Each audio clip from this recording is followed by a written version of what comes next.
নির্বাচনকে সামনে রেখে যেন কোমর বেঁধে কাজে নেমেছে জামায়াতে ইসলামী। অন্যরা যখন রেষারেষি আর দলীয় কোন্দলে ব্যস্ত, জামায়াতে ইসলামী তখন ভোটের মাঠ গোছাতে ব্যস্ত।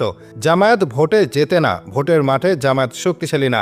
এটা যেমন সত্য, আবার এটাও সত্য যে অতীতে ভোটের রাজনীতির জন্য অন্যান্য দলের মতো জামায়াতের তেমন তৎপরতা ছিল না। তবে এবার প্রেক্ষাপট বদলেছে। ভোটে শক্তপোক্ত অবস্থানের জন্য জামায়াত সব ধরনের কাজই করছে। শেখ হাসিনার পতনের পর জামায়াতের সমাজসেবামূলক কাজগুলো বেশি বেশি সামনে এসেছে। ২০২৪ সালের ৭ই আগস্ট হেলিকপ্টার যোগে রংপুরের পীরগঞ্জে যান জামায়াতের আমির ডাক্তার শফিকুর রহমান। সেখানে তিনি জুলাই আন্দোলনের অন্যতম শহীদ আবু সাইদের কবর জিয়ারত ও দোয়া করেন। আবু সাইদের জন্য দোয়া করতে গিয়ে এক পর্যায়ে মোনাজাতের মধ্যে কান্নায় ভেঙে পড়েন শফিকুর রহমান। পরবর্তীতে তিনি আবু সাইদের বাবা ও মা সহ তার আত্মীয় স্বজনদের সঙ্গে দেখা করেন। এর কিছুদিন পরই ভারী বর্ষণ এবং উজান থেকে ধেয়ে আসা পানিতে তলিয়ে যায় ফেনী, নোয়াখালী ও লক্ষ্মীপুর সহ দেশের বেশ কয়েকটি জেলা। ভয়াবহ ওই বন্যার সময় আবারও দৃশ্যপটে হাজির হন জামায়াতের আমির। বিপদে পড়া লাখ লাখ মানুষের পাশে দাঁড়াতে তিনি ছুটে যান ফেনী ও নোয়াখালীতে। ফেনীতে গিয়ে বন্যার পানিতে নেমে মানুষের খোঁজ খবর নেওয়ার পর ডাক্তার শফিকুর রহমানকে নিয়ে বেশ আগ্রহের সৃষ্টি হয়। ফেনী জেলার সদর উপজেলায় বন্যা দুর্গত এলাকা পরিদর্শন করে ত্রাণ বিতরণের পর জামায়াতের আমির ছুটে যান নোয়াখালীতে। সেখানে জামায়াতে ইসলামীর উদ্যোগে জেলায় প্রায় ৫,০০০ বন্যার্তদের মাঝে চাল, ডাল, আলু, তেল সহ নিত্য প্রয়োজনীয় সামগ্রী বিতরণ করা হয়। ডক্টর শফিকুর রহমান বলেছিলেন, আমরা কোনো বক্তব্য দিতে আসিনি, এসেছি আপনাদের পাশে সহযোগিতার হাত বাড়াতে।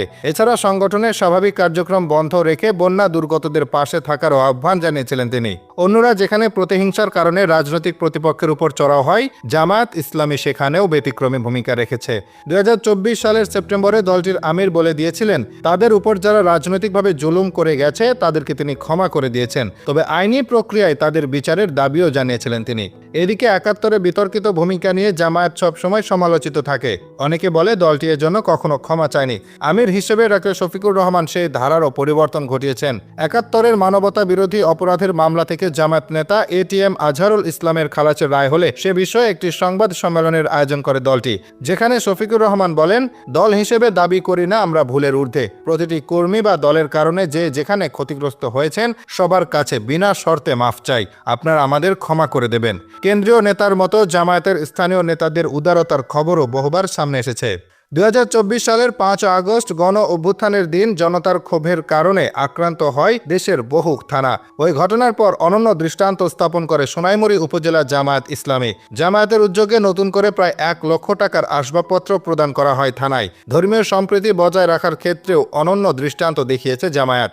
গণ অভ্যুত্থানের পর দেশের বিভিন্ন স্থানে অরাজকতা শুরু হলে দলটির নেতাকর্মীরা বিভিন্ন জেলায় সংখ্যালঘুদের ধর্মীয় স্থাপনা নিরাপত্তার দায়িত্বে নিয়োজিত হন। রাত জেগে হিন্দু ধর্মাবলম্বীদের মন্দির পাহারা দেওয়ার ঘটনা তখন বেশ প্রশংসা কুড়িয়েছিল।